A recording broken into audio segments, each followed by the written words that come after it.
Ay nako, ang sarap naman ng bopis, bagong luto. Medyo time-consuming lang maghiwa, no? Pero sigurado ako na kayang-kaya mo yan gawin kasi madali pa to sa easy. Tuturuan ka ni Tipsy. Let's go!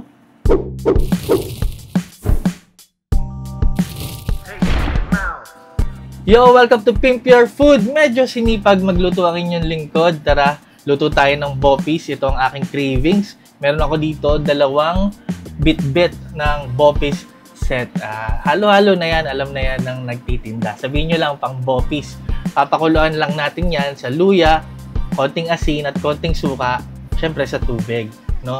Hanggang sa lumambot. Ayan. Kapag malambot na, pwede na natin hanguin, hugasan. No, okay lang yan, hugasan natin para malinis talaga. Tapos hiwain na natin ng maliliit. Yung pang bopis tulad ng nakikita nyo. Simulan na natin ang pagluluto. Meron ako ditong ayan, annatto oil at chwete oil.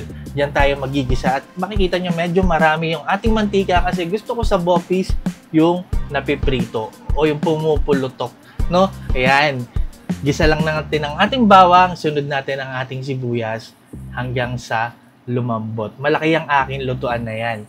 No? Hindi lang halata. Dahil napakarami ng ating nakuwang bopis. Ayan, no? Ayan na siya. And then, gisa natin ang ating napakuluang bopis mix. Yun. Tapos, syempre, lagyan natin ng konting asin kasi hinugasan natin yan. Tapos, paminta. Marami. At optional, naglagay ako dito ng paprika. Yeah, papapula. Yun, no? Mix natin ng mabuti. Hintayin lang natin no, na mawala yung moisture. And then, naglagay na rin ako dyan ng dahon ng laurel, pampabango. Optional, pampasarap, pampalinamnam, seasoning mix of your choice. Iyon. Tapos, lagay tayo ng suka. Kalahating tasa o higit pa. Depende sa dami ng inyong niluluto. Pag muna natin haluin, pakuluan muna natin sa suka. No, para talagang walang lansa ang ating bopis. Ayan, at nahugasan na rin naman natin yan. Talagang wala na yung lansa. Timplahan lang natin. Konti lang muna. Paunang timpla ng patis at oyster sauce. No? Kung ayaw yung patis, pwede kayong gumamit ng toyo. At naglagay na ako dito ng annatto water. Annatto seeds lang yan. Tubig na binabad sa tubig. Ayan. And then, nilagay na natin yung ating, ayan, masarap yan, carrots at labanos. Hindi nawawala ang labanos kasi trip na trip ko ang labanos sa bopis.